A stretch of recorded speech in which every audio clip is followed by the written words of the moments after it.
और राम लाल आपस ਦੇ ਵਿੱਚ ਖੇਡਦੇ ਨੇ, ਗੱਲਬਾਤ ਕਰਦੇ ਨੇ। और ਜਦੋਂ पंडितां ਨੂੰ इस गल ਦੇ बारे पता ਚੱਲਿਆ ਤਾਂ ਉਹਨਾਂ ਨੇ शारदा राम पंडित ਨੂੰ बुलाया और कहा कि आप अपने बालक ਨੂੰ गुरु रविदास महाराज जी ਦੇ ਨਾਲ ਖੇਡਣ ਤੋਂ रोको क्योंकि वो नीच जाति ਦਾ है। तो शारदा राम जी ने कहा कि मैं बहुत समझाता हाँ अपने बालक ਨੂੰ पर वो नहीं मानता। बार बार गुरु रविदास जी ਦੇ ਕੋਲ ਜਾਂਦਾ है, उसके नाल ही खेडता है, उसके नाल उठता बैठता है, क्योंकि गुरु रविदास महाराज जी कोई साधारण नहीं सी, वो दिव्य और अलौकिक शक्ति के मालिक सीगे। और उसे अलौकिक शक्ति नू गुरु रविदास महाराज जी ने उस बालक राम लाल के अंदर जागृत कर दिता सीगा। और कहते जिस वक्त कुछ समा बतीत होया वो बालक ना मन्या तो सारे पिंड के लोगों ने, जो ब्राह्मण लोग सी, जो पंडित लोग सी, इकट्ठे हुए और शारदा राम ने कहा कहते आप दे बालक नू सजा दी जाएगी, क्योंकि उस समय दे अंदर जात पात का इन्ना बोल बाला सी कि अगर कोई नीच जाति का वेदां नू सुन लैंदा या वेदां का उच्चारण भी कर लैंदा तो उन्होंने नाल बहुत बुरा सलूक किया जाता सीगा। और कहते जदों शारदा राम जी नू बुला के यह कहा गया कि तेरे बालक नू सजा दी जाएगी, तो शारदा राम कुछ नहीं बोल सके, क्योंकि यह उन्हां दा एक नियम सीगा। उस रामलाल बालक नू फड़िया गया और कहते जदों बालक नू फड़िया गया तो उस बालक नू भुखे शेर के सामने, जो पिंजरे के अंदर कैद है, उस पिंजरे के अंदर सुट दिता गया। जिवें ही वो बालक उस पिंजरे के अंदर गया तो उस शेर ने बड़ी गौर के नाल उस बालक नू देख रहा है। वो शेर कह कुछ नहीं रहा, उस बालक नू देख रहा है। क्यों? क्योंकि उस बालक के पीछे विराट रूप दे विच गुरु रविदास महाराज जी खड़े नहीं। नमस्कार किया, प्रणाम किया, शेर ने अपना मस्तक झुकाया और उस बालक नू कुछ नहीं कहा।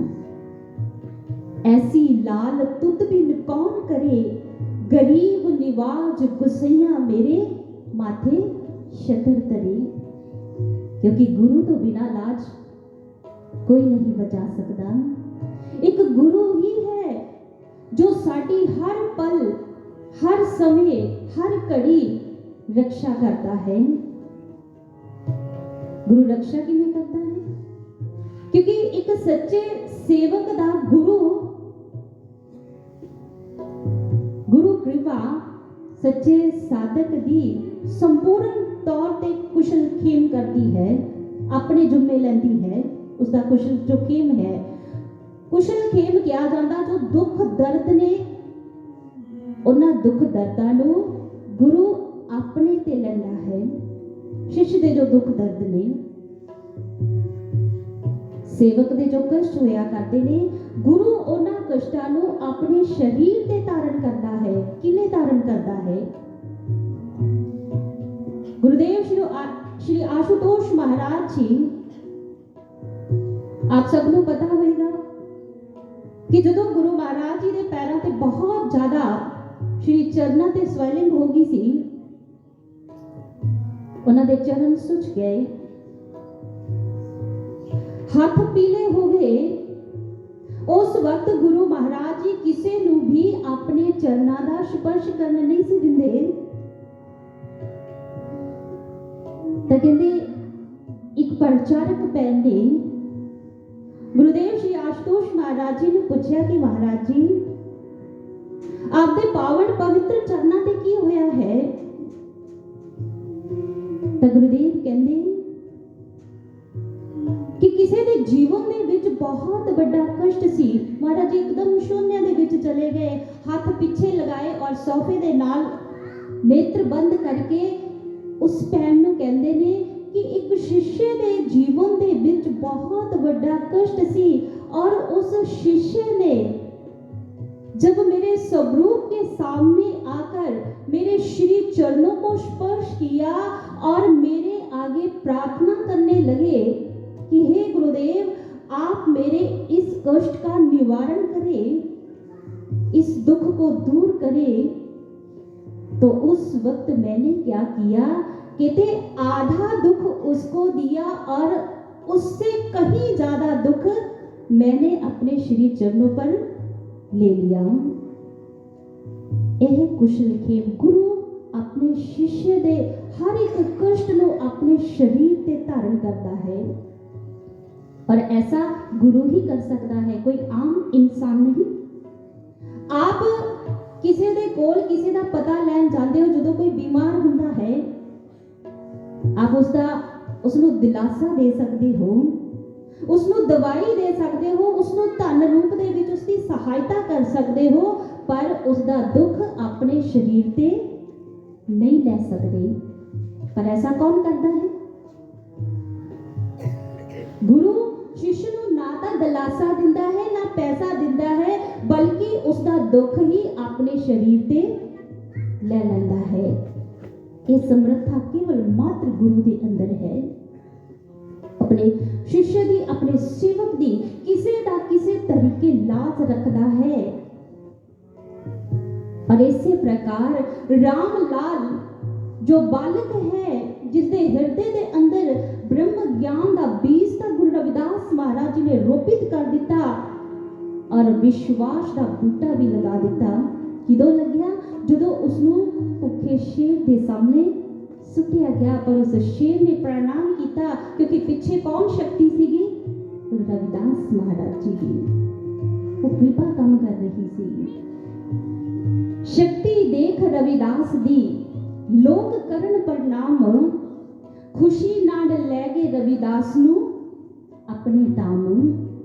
कहते जो गुरु रविदास महाराज जी की शक्ति को देखा तो सब लोग उन्होंने प्रणाम करन लग पे और खुशी दे नाल अपने हृदय दे विच उन्हां ही लोकां ने स्थान दिता जो उन्होंने नीच जाति दे कहंदे सीगे, जो उन्होंने छोटा समझ रहे सीगे, उन्होंने ही उन्हां लोकां ने फिर स्वीकार किया। जिवें आपने पहला भी सुनिया कि पहला लोग विरोध करते हैं, फिर उपहास करते हैं, फिर स्वीकार करते हैं। इसी तरह बहुत सारे लोगों ने गुरु रविदास महाराज जी का विरोध भी बहुत किया, उपहास भी उड़ाया और अंत विच उन्होंने उस शक्ति को स्वीकार भी करना पिया। क्योंकि संसार के अंदर जो भी वह शक्ति आती है तो उस शक्ति को स्वीकार करना ही पैंदा है, चाहे असी अज कर लिए चाहे कल कर लिए, करना ही पेगा उस शक्ति को स्वीकार। इसलिए वो गरीब निवास है, हर एक की सहायता, चाहे गरीब है चाहे अमीर है, गुरु की नज़र के विच कोई बड़ा छोटा नहीं होया करता, उसके लिए सब बराबर होया करते नहीं। वो सबकी सहायता करता है, सबनों अपना ही समझता है। लेकिन ऐसा संभव होंदा कि दुआ कहते जदों साडे हृदय दे अंदर उस परमात्मा दे लई प्रेम जागृत होंदा है और उस प्रेम नूं जदों असी होर वधाउंदे हां, भक्ति दा रंग जिवें जिवें लगदा है तां यह प्रेम दा रंग गूढ़ा होंदा जांदा है, फिक्का नहीं पैंदा, गूढ़ा हो जाता है। और यह गूढ़ा रंग कदे भी फिर जिस शिष्य के जीवन के विच लग जाए, फिर संसार की कोई भी ताकत फिर इस रंग को उतार नहीं सकती, क्योंकि परमात्मा दी प्रेम दा, परमात्मा दे प्रेम दा ऐसा गूढ़ा रंग है। संसार के रंग दा जो प्रेम दा रंग है वो कदे ना कदे जाके उतर जाएगा, पर परमात्मा दे प्रेम दा रंग कदे उतरदा नहीं, जिस व्यक्ति दे लग जाता है। इसलिए परमात्मा की प्रेमा भक्ति का रंग गूढ़ा होया करता है। और जो उस रंग दे विच रंगिया जाता है उसका तन और मन दोनों उस रंग दे विच ऐसे रंगे जाते ने, ऐसे रंगे जाते ने कि कोई भी समस्या उसके जीवन दे विच आ जाए, कोई भी परेशानी उसके जीवन दे विच आ जाए, फिर वो कदे डोलता नहीं है, कदे डगमगाता नहीं है, फिर वो अगे ही अगे बढ़ता जाता है। तो आइए अगे श्रवण करते हैं कि गुरु रविदास महाराज जी की समझाते हैं।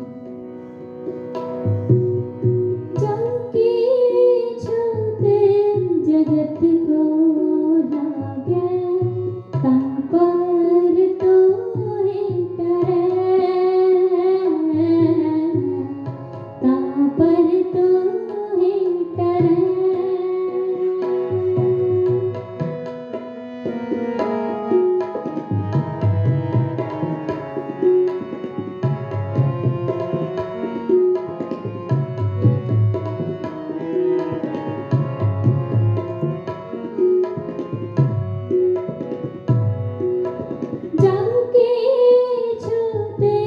जगत को लागे पर तो ही करे, पर तो ही करे। लीजो जे करे मेरा गोविंद, काहू तेरा डरे, काहू तेरा डरे, काहू तेरा डरे, काहू तेरा डरे, काहू तेरा डरे,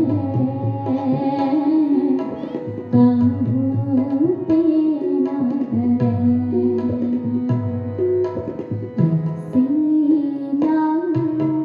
तुझ मेरे कोने करे, तुझ मेरे कोने करे,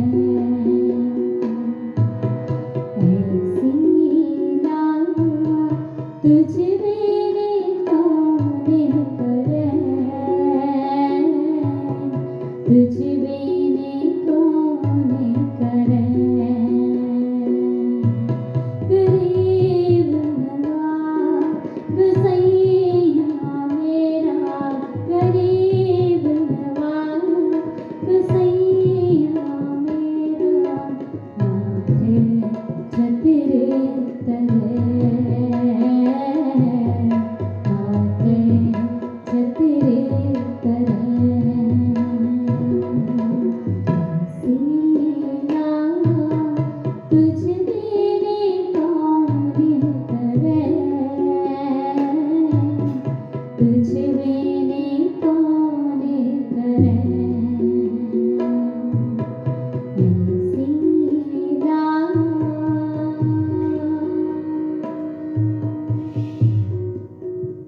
जाके शोक जगत को लागे ता पर तू ही डरे, नीचो ऊंच करी मेरा गोविंद, काहू तीना डरे।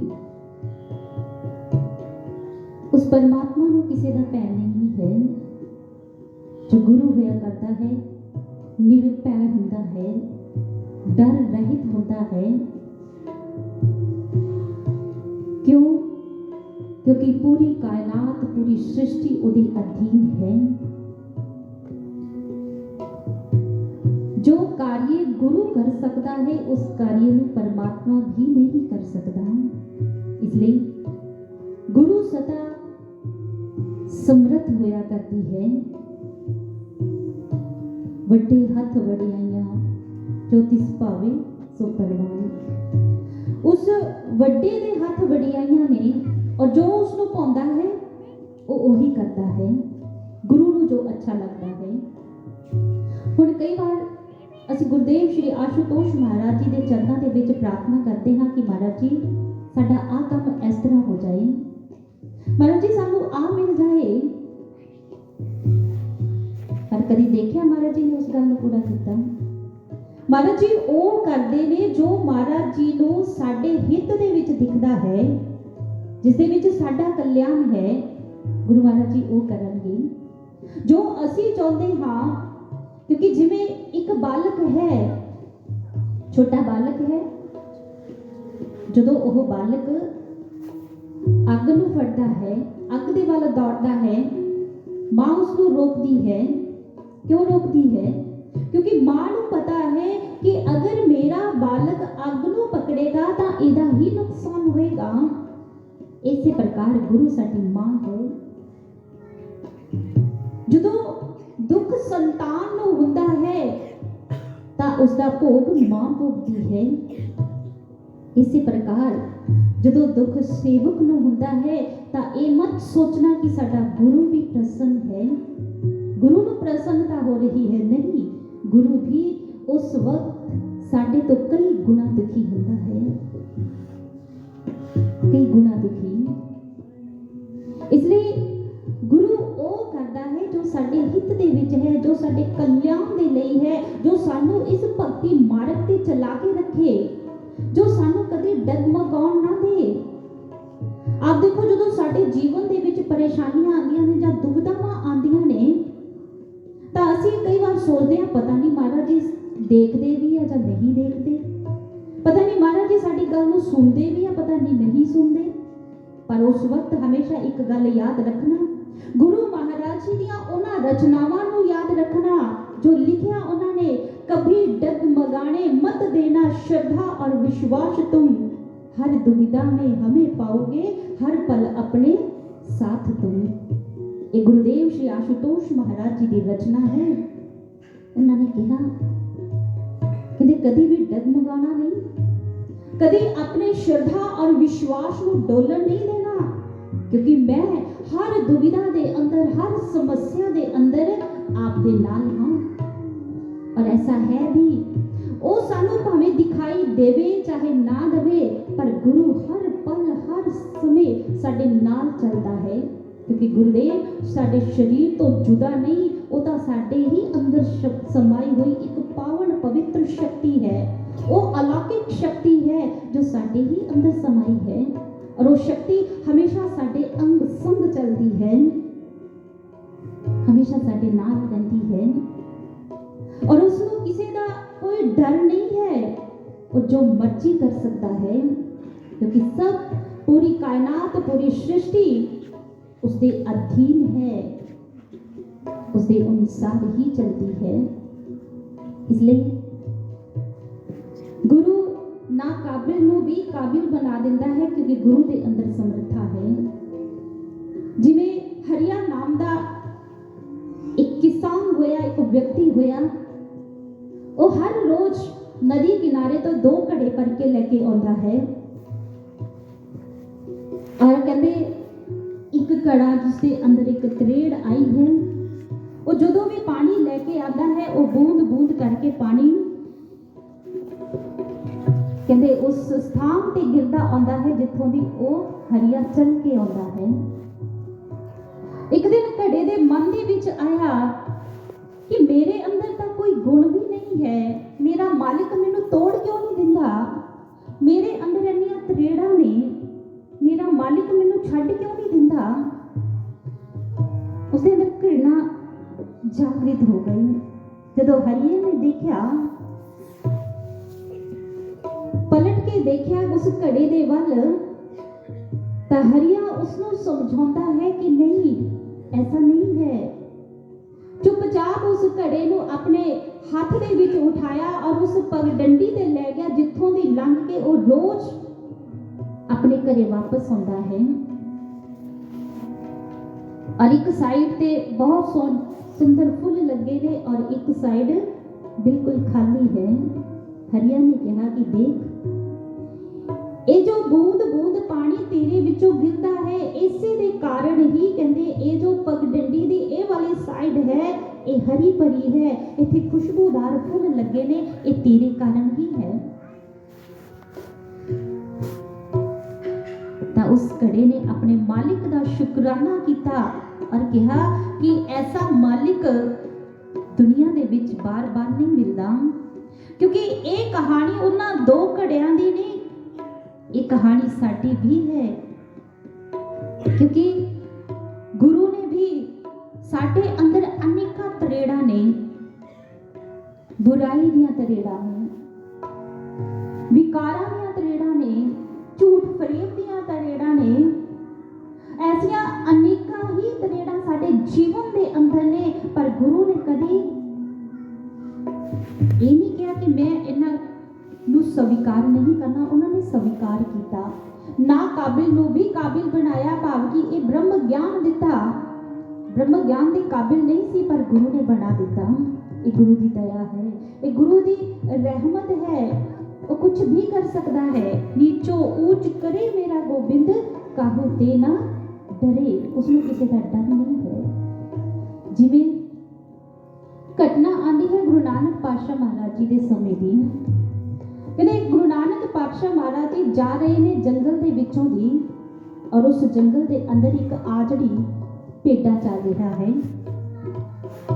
जदों गुरु रविदास कहते गुरु नानक देव महाराज जी की आहट को उसने सुनिया और दौड़ के उन्होंने वल गया। तो जदों गुरु नानक देव महाराज जी के श्री मुख को देखा तो उन्होंने चेहरे से बड़ा नूर है, उन्होंने चेहरे से बड़ा तेज है। उन्होंने चेहरे को देख के वो आजड़ी उत्थे ही रुक जाता है और गुरु चरणों के विच प्रणाम किया। गुरुदेव ने अपने नेत्र उठाए और उसने वल देखा जिसने तन ते फटे पुराने वस्त्र ने और सिर ते मैला एक साफा लपेटिया होया है। उसकी दाहिने हालत को देख के गुरु नानक देव महाराज जी उसनु बड़ी ममता भरी दृष्टि दे नाल देखते ने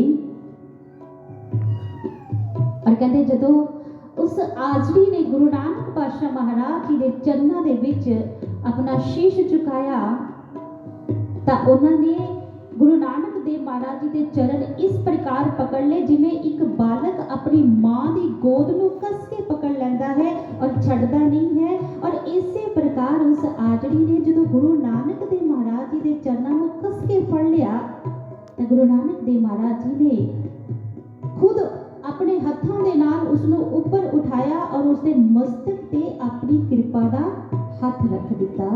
कहते जिवें ही उस आजड़ी के सिर ते गुरु नानक देव महाराज जी की कृपा का हाथ टिकिया तो उसका एक कपाट खुलता है, दशम द्वार खुलता है। उसने अपने अंदर देखा कि ये जो महापुरुष ने ये कोई साधारण नहीं है, एता उपार ब्रह्म शक्ति है। और कहते उस आजड़ी ने की कीता जदों उसका कपाट खुलिया, दशम द्वार खुलिया तो उसने गुरु नानक देव महाराज जी के चरणों के विच अपने सिर तो ला के जो साफा बनिया सीगा वो ला के गुरु नानक देव महाराज जी के अगे विछा दिता और कहा कि गुरुदेव आप इससे विराजमान हो जाओ, क्योंकि इस वक्त आपको देन दे वास्ते मेरे कोले कोई बहुत बड़ा सिंहासन या कोई ऐसे वस्त्र नहीं जिन्हां वस्त्रां ते मैं आपको बिठा सका, मेरे पास यही है। तो गुरु नानक देव जी मुस्कुराए और कहा कहते अज तू तो मैनू अपना सब कुछ ही समर्पित कर दिता है। और इसे समर्पण भाव को देख के गुरु नानक देव महाराज जी ने उसनु सुल्तान कह के पुकारिया। सुल्तान कहा, बल्कि वो एक आजड़ी है, भेडा चारण वाला है, एक साधारण इंसान है, लेकिन गुरु नानक देव महाराज जी उसनु की कहते हैं सुल्तान। सत्थर तेरा सिफ सहाली, पाओ तेरा परवान, नानक तृतीया आओ बैठो सुल्तान। कहते मैनू तेरा भाव जो तेरे भाव ने ना वो परवान ने, मैनू जो तू मेरे हेठा एक कपड़ा विछाया है कहते ये भी मैनू स्वीकार है, आओ बैठो सुल्तान। कहते हे सुल्तान तू भी मेरे नाल बैठ। कहते जिवें ही उस आजड़ी ने सुल्तान शब्द सुनिया वो बादशाह के अगे हाथ जोड़ता कहता कि बादशाह मैं कोई सुल्तान नहीं हाँ, मैं साधारण इंसान हाँ, मैं गरीब इंसान हाँ, मैं सुल्तान नहीं हाँ। गुरु नानक पातशाह महाराज जी कहते नहीं, अज तू मैनू अपना सब कुछ समर्पित कर दिता, क्योंकि जो तेरे कोल सी वो तू मैनू दे दिता है। तू मेरी नजरों दे विच सुल्तान ही है। कहते बाला और मर्दाना जी दोनों नाल ने। मर्दाना जी ने गुरु नानक पातशाह महाराज जी ने पूछा कि गुरुदेव, आपने इसको सुल्तान तक कह दिता, पर ये संभव किवें होएगा? ये किवें संभव है? तो गुरु नानक पातशाह महाराज जी ने अपने हाथ ऊपर उठाए और मुस्कुराते हुए कहते ने कि कुदरत का नियम है और कुदरत ही इसको सुल्तान बनाएगी, क्योंकि कुदरत जो है गुरु के वचनों का पालन करती है। शिष्य भावें गुरु के वचनों का पालन करे ना करे, गुरु के वचनों तो चूक जाए, पर कुदरत कदे गुरु के वचनों तो चूकती नहीं। वो कुदरत अपना पूरा जोर लगा देती है गुरु के वचनों को पूरा करने के वास्ते। और गुरु नानक पातशाह महाराज जी भी यही गल कहते हैं, एक कुदरत ते छड़ दे। गुरु नानक देव महाराज जी ने उस आजड़ी ने कहा कि अज की रात तू साडे कोले रुक, कल मुंह नहेरे कहते तू अपने पिंड वापस जाई। उसने स्वीकार किया और कहते जो सवेर हुई आजड़ी अपने पिंड के अंदर गया, द्वार बंद है, क्योंकि पुरातन समय के विच की हुंदा सी, जो पिंड होया करता सी उसदे आले दुआले पूरी दीवार होया करती सी और एक मुख्य द्वार हुंदा सीगा। और कहते जदों उस मुख्य द्वार ते ओह आजड़ी पहुंचया तां उत्थे राजे दे सैनिक खड़े सी। उन्हां सैनिकां ने उस आजड़ी नूं फड़िया और राजमहलां दे विच ले गए। और जदों राजमहलां दे विच लेके गए तां उत्थे जो पंडित लोग सीगे, जो पुरोहित सीगे, जो मंत्री सीगे, सब तैयार खड़े सीगे। उन्हां दे विचों वजीर आया और वजीर ने आके कहा कि आप तो मैं सब तो पहला तो क्षमा मंगदा है कि आपनों असी इस प्रकार इत्थे लेके आए और अज तो बाद तुसी इस नगर दे सुल्तान हो, नगर दे राजा हो अज तो बाद। तो उस आजड़ी ने कहा कि नहीं, मैं तो एक आजड़ी भेडा चारण वाला व्यक्ति हाँ, मैं साधारण, आपको कोई गलती लगी है, मैं कोई राजा नहीं हाँ। कि नहीं सानू पता है, क्योंकि कल सवेरे जो इथों का राजा सी उसकी मौत हो गई है और जो कुल गुरु है उसका हुक्म सीगा कि जो सब तो पहला व्यक्ति सवेरे सवेरे मिलेगा उसनू ही राजगद्दी पे बिठाया जाएगा। इसलिए तू सब तो पहला साडी नजर तेरे ते पई है, इसलिए तू इथों दा सुल्तान है। और उस वक्त उस आजड़ी नू गुरु नानक पातशाह महाराज जी दे वचन याद आ गए, नीचो ऊंच करी मेरा गोबिंद काहू ते ना डरे। और राजे नू रंक कर सकता है और रंक नू राजा बना सकता है, क्योंकि वो समर्थवान है, उसके अंदर शक्ति है, उसके अंदर पावर है। भीख मंगाए ता क्या कट जाई, राज दवाए ता कवन वड्याई।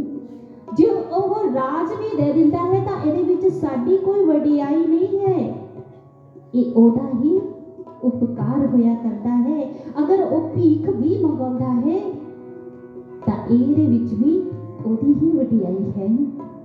इसलिए वो निरभय है, उसको किसी का डर नहीं है, निरभय हो जाता है वो और अपने सेवक दे कहते उसको कोई दुख नहीं लगन देता। गुरु एक ऐसी समर्था होया करती है, गुरु ऐसी पावर होया करती है, गुरु के अंदरों समर्था है।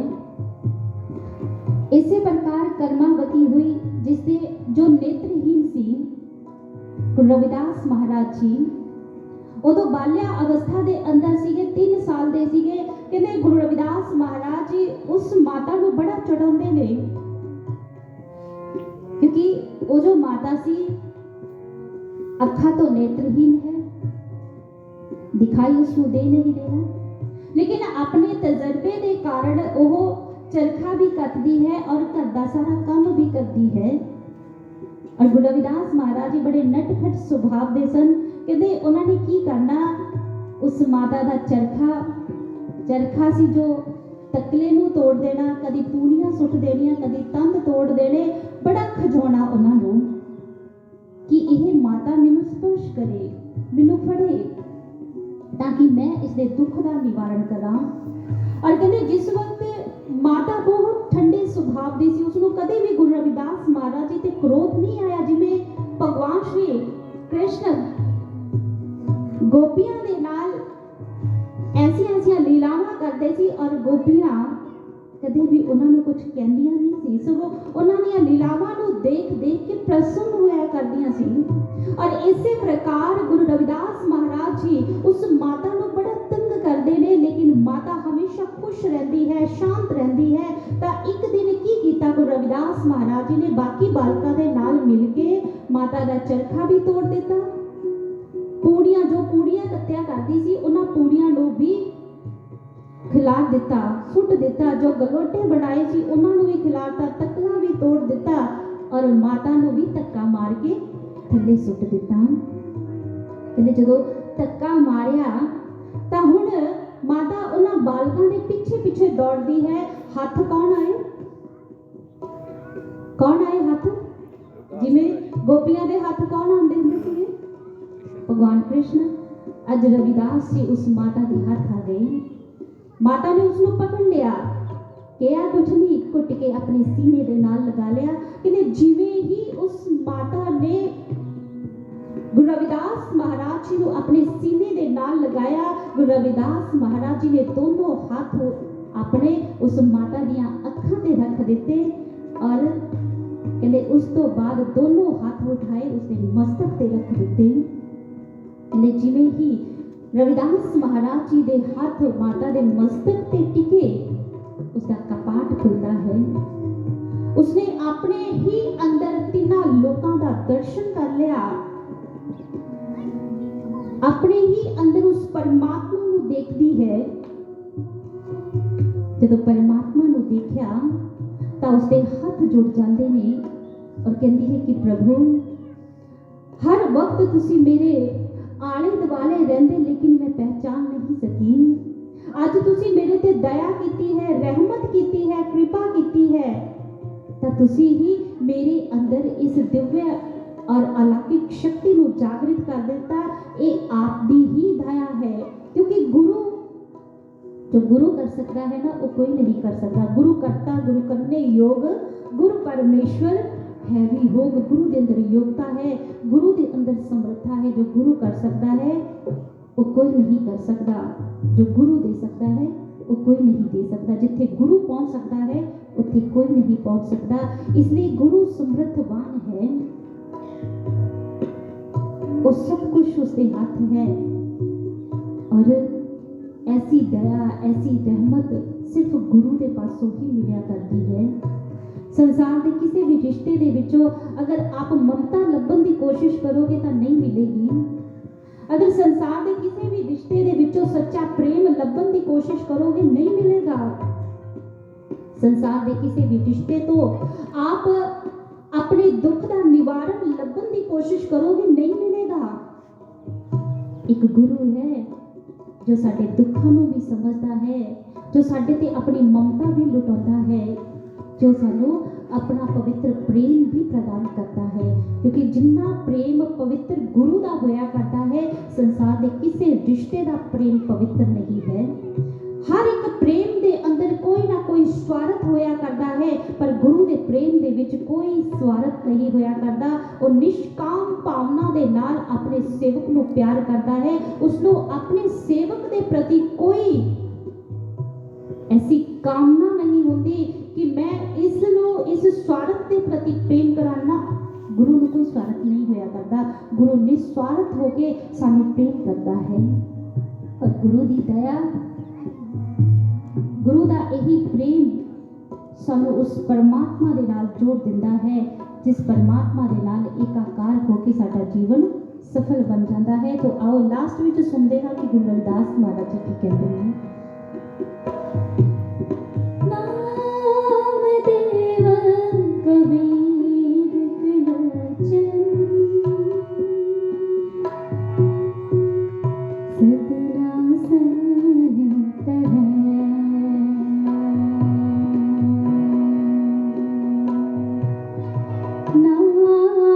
नामदेव कबीर त्रिलोचन सदरा सहित है।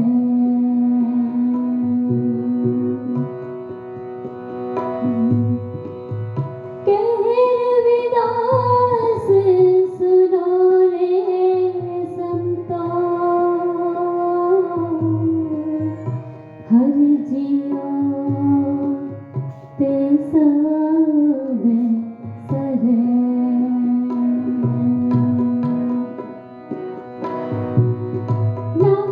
नामदेव कबीर त्रिलोचन सदना सैन तरे। सदना सैन तरे। कहरविदास सुनो रे संतो, हर जियो ते सब सरे। हर जियो ते सब सरे।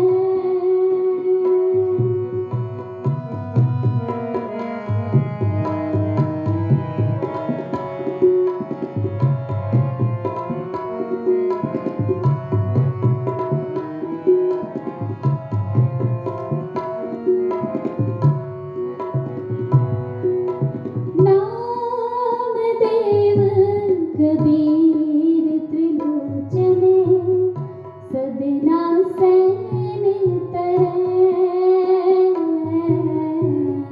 सदना सैन तरे।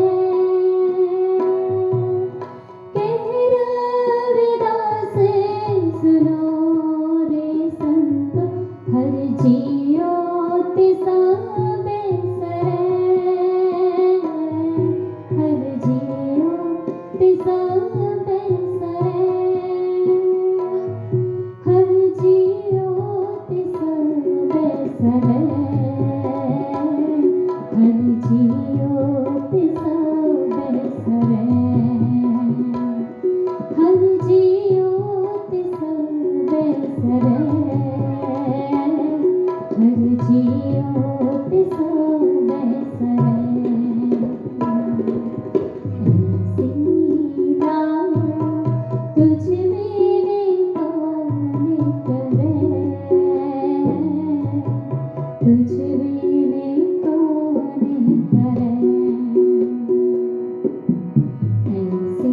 सीता तुझ मेरे कौन करे। तुझ मेरे कौन करे। गरीब नवाज गुसैया मेरा। गरीब नवाज गुसैया मेरा। माथे छत्र करे। माथे छत्र करे। सीता तुझ मेरे कौन करे। तुझ मेरे कौन करे। सीता। गुरु महाराज जी अपनी सीखों ਨੂੰ समझाते हुए बोल रहे हैं। कहते आप अपने ਔਗਣਾਂ ਨੂੰ ਦੇਖਣ ਦੀ ਬਜਾਏ ਦੂਸਰਿਆਂ ਦੇ ਵਿੱਚ ਔਗਣ ਦੇਖਣੇ ਸ਼ੁਰੂ ਕਰ ਦਿੰਦੇ ਹੋ।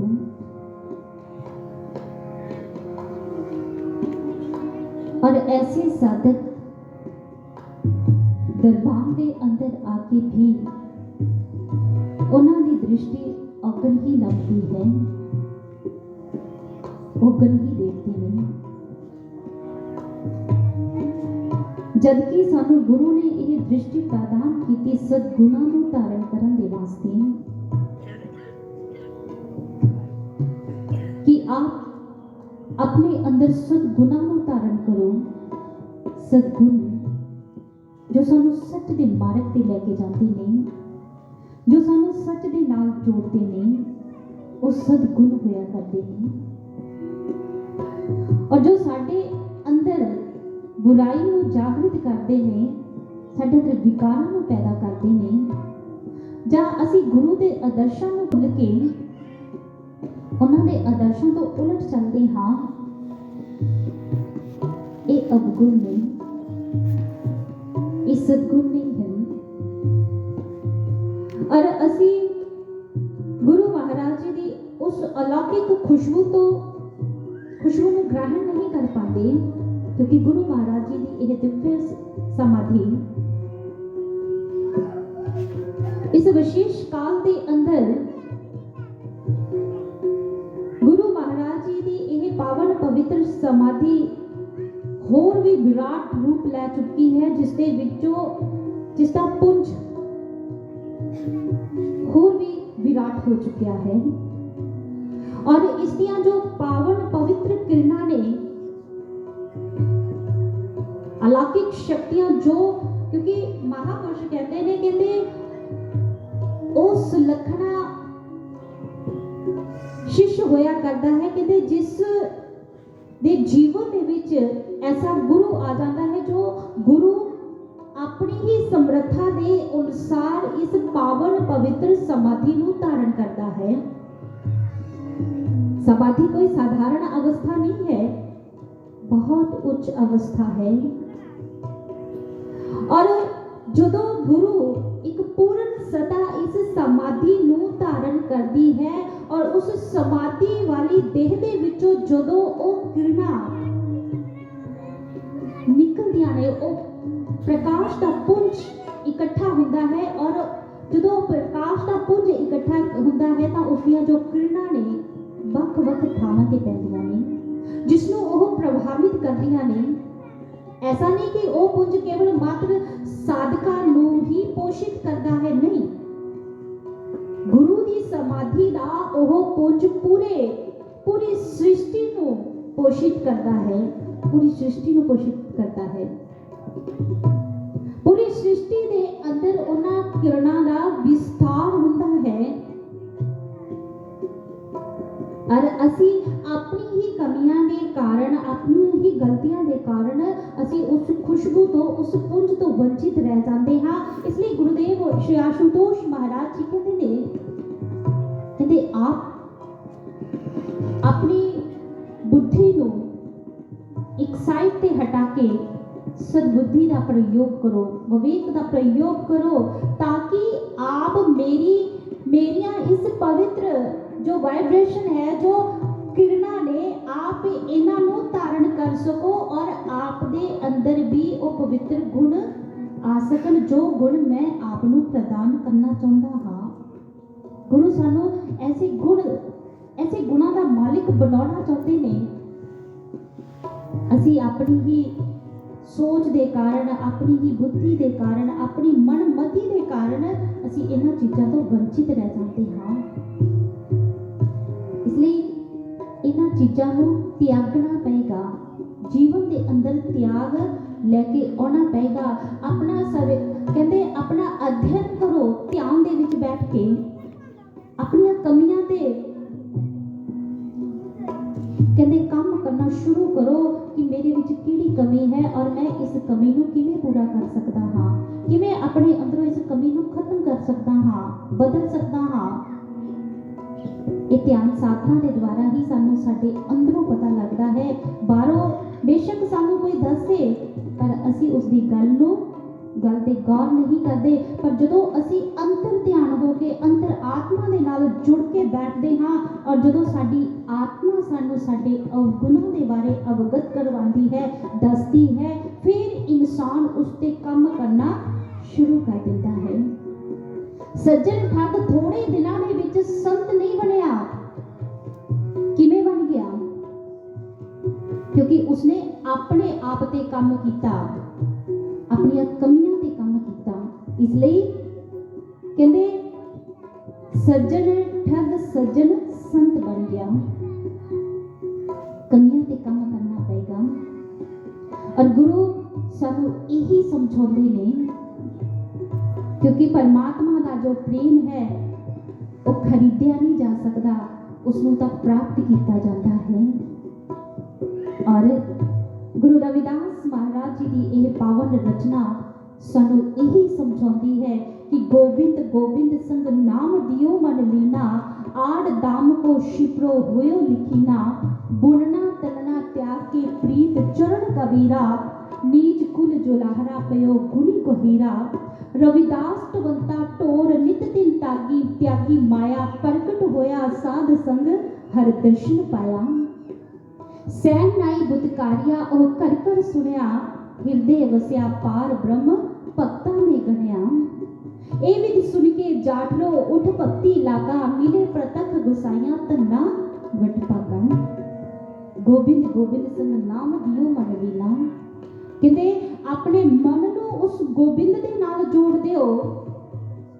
कबीर साहिब जिसनों लोग अच्छा नहीं समझते सीगे, पर उन्होंने अपनी प्रीत का नाता गुरु चरणों के नाल जोड़ लिया, जिस कारण अज वो महान बन गए। रविदास टवंता ढोर नित दिन त्यागी माया, प्रगट होया साध संग हर दर्शन पाया। गुरु रविदास महाराज जी ने माया का त्याग करके मायापति को अपना लिया।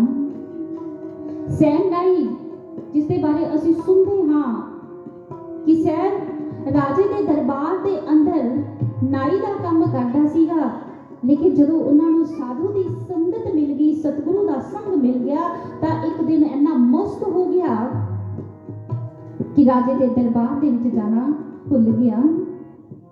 पर गुरु उसका रूप धारण करके राजे के दरबार के अंदर जाता है, और जो कार्य सैन नाई करता सी वो सारा काम कौन करता है? सैन का गुरु करता है। गुरु इत्थों तक पहुंच जाता है। गुरु दे नाल अगर असी सच्चा प्रेम करते हाँ तो गुरु साडा छोटे तो छोटा काम और बड़े तो बड़ा काम करने के वास्ते भी तैयार हो जाता है। ये गुरु की दया है, ये गुरु की रहमत है। और कहते जिस वक्त सैन तो गुरु उसका रूप लेके दरबार के अंदर गए तो राजे की मालिश की। राजा अज मन ही मन सोचता कि अज सैन नूं की होया, बड़ी अच्छी मालिश कर रहा, जिसके नाल बड़ा शरीर नूं बॉडी नूं बड़ा आराम मिल रहा है। और कहते जदों सैन अपनी इस अवस्था दे विचों बाहर आता है और दौड़िया होया रास महल के अंदर गया, जाके राजे दे कोलों क्षमा मंगता है कि राजन मैनूं क्षमा कर दो, अज मैं आ नहीं पाया। तो राजा कहते तू आ नहीं पाया? कहते तू तो आया सी और मेरी मालिश भी की है। कहते नहीं महाराज मैं नहीं आया, क्योंकि मैं तो अपने गुरु के प्रवचन सुनता सुनता इतना मस्त हो गया कि मैं इत्थे आना ही भुल गया। कहते नहीं तू आया सी? कहते नहीं आया। कहते आया सी। फिर सैन समझ जाता कि वो मैं नहीं, मेरा गुरु है। और उस तो बाद सैन अपने राजे को कहता कि राजन अज तो बाद मैं उसकी नौकरी करांगा जिसने मेरी नौकरी की है। अज तो बाद मैं तेरी नौकरी का त्याग करना हाँ, मैं अपने गुरु की नौकरी करांगा। मेरे सतगुरु तेरी नौकरी, मेरे सतगुरु तेरी नौकरी सबसे बढ़िया है, सबसे खरी, क्योंकि गुरु की नौकरी सब तो बढ़िया है और सब तो खरी है, पवित्र है। उसके विच बहुत कुछ है, आनंद ही आनंद है। पैसा नहीं है पर आनंद अवश्य है। और आनंद एक ऐसी अवस्था है जिसनों कोई भी प्राप्त नहीं कर सकता, साडे कोलों खो नहीं सकता, साडे कोलों ले नहीं सकता। उस आनंद का आनंद असी ही प्राप्त कर सकते हैं। आनंद गुरु ही दिंदा है। इसलिए ऐसे गुरु की असी शरणागत हाँ, ऐसे गुरु की शरण दे विच हाँ, जिन्हां दी तिन्हां लोकां दे विच जय जयकार है। बस 2 मिनट होर। गुरु महाराज जी की घटना है, महाराज ने खुद अपने श्री मुख के विचों सुनाई सी। महाराज कहते जब मैं चलते फिरते प्रचार करता था, अभी मेरा कोई ठिकाना नहीं था। कहते एक ऐसा गांव था जिस गांव में पानी नहीं था, और कहते जब उस गांव में पानी नहीं था तो लोगों ने बहुत विद्वान लोग बुलाए, यज्ञ हुए, राजा इंद्र को प्रसन्न करने की कोशिश की गई, लेकिन उनको पानी की एक बूंद भी नहीं मिली। तो उस वक्त कहते एक ऐसा व्यक्ति था जिसने मेरे प्रवचनों को सुना था, और उसने मेरे आगे प्रार्थना की, भगवान के आगे प्रार्थना की कि हे ईश्वर, अगर तू इस धरा पर है तो आज यहाँ प्रकट होकर हमारे गांव से पानी को भी प्रकट करो। कहते बहुत से यज्ञ हुए, बहुत से पंडित आए, विद्वान आए, लेकिन पानी नहीं निकला। ऐसे चलते फिरते कहते जब हम उस गांव में गए, और कहते जिस स्थान पर उस व्यक्ति ने बैठकर प्रार्थना की थी, जब हमने वहां जाकर अपने कदम रखे, महाराज जी ने ऐसे ही कहा, कदम रखे तो वहां से पानी प्रकट हो गया। कहते जैसे ही पानी प्रकट हुआ तो लोगों ने मुझे ही भगवान मानना शुरू कर दिया। वो सभी कहने लगे कि आप तो हमारे लिए भगवान हैं, इंद्र स्वयं इंद्र बनकर आए हैं, क्योंकि हमें पानी मिला है। तो गुरु महाराज जी कहते हैं, मैंने कहा कोई मैं भगवान तो नहीं हूँ, मैं तो एक साधारण सा इंसान हूँ। कहते नहीं आप भगवान हो। महाराज जी कहते नहीं मैं भगवान नहीं हूँ। कहते उन लोगों ने क्या किया, मुझे एक बिस्तर लगा दिया, और उस बिस्तर के इर्द गिर्द वो सभी लोग बैठ गए और कहने लगे कि हम आपको यहाँ से जाने नहीं देंगे, आपको यही बांध कर रखेंगे। गुरु महाराज जी कितने बंधन वाले हैं, वो एक जगह पे नहीं टिक सकते, क्योंकि उन्होंने पूरा विश्व ही उन्होंने घर है, पूरे विश्व की जिन्नी भी संतान है उन्होंने संतान है। उन्होंने उस नगर का, उस पिंड का थोड़ी कल्याण करना सीगा, चल फिर के होर लोगों का भी कल्याण करना सी। इसलिए गुरु महाराज जी की करते हैं, माजी कहते मैंने क्या किया, कहते रात का जब अर्धरात्रि हुई, सभी लोग निंद्रा की अवस्था में है, मैंने उनको छोड़कर मैं वहां से भाग आया। यह है गुरु महाराज जी, क्योंकि गुरु महाराज जी हर एक व्यक्ति का कल्याण करना चाहते ने। संत और नदी दोनों एक समान होया करते ने। अगर संत रुक गया तो संसार का विकास रुक जाएगा, अगर नदी रुक गई तो कहते वो नदी का विकास नहीं होगा। इसलिए गुरु श्री आशुतोष महाराज जी इस समाज के विकास के लिए इस संसार के अंदर आए ने, और इस पवित्र समाधि ਨੂੰ भी उन्होंने समाज के विकास के लिए ही धारण किया है। ये असी चाहे अज समझिए चाहे कल समझिए, एक दिन तो सानू समझना ही पड़ेगा कि गुरुदेव श्री आशुतोष महाराज जी कोई साधारण नहीं है, ये पूर्ण सता परमेश्वर है जो इस संसार के अंदर इस काया को लैके साडे वर्गे जीवां दा कल्याण करन दे वास्ते आए ने। और असी सब बहुत भागा वाले हाँ कि जिन्हां नूं सानू ऐसे गुरु की शरण मिली है। असी बहुत भागा वाले हाँ, इसलिए असी हमेशा भागा वाले बने रहिए, उसकी रहमत को प्राप्त करते रहिए। ऐसी अरदास करनी है, ऐसी बेनती करनी है।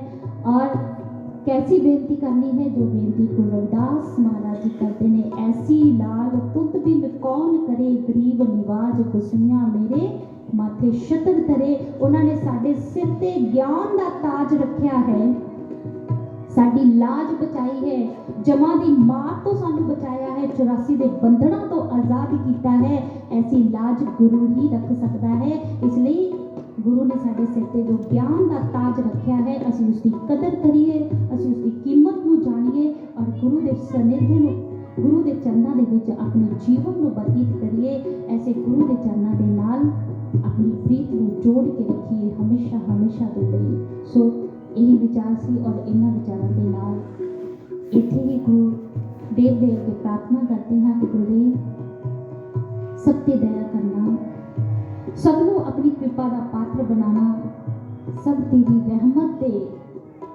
द्वारा इस पवित्र मार्ग पे चलते रहन और अपनी मंजिल में प्राप्त हो जान। कि गुरुदेव ऐसी दया करना। तो बोलिए श्री सद्गुरु महाराज की, सच्चे दरबार की, श्री आशुतोष भगवान की।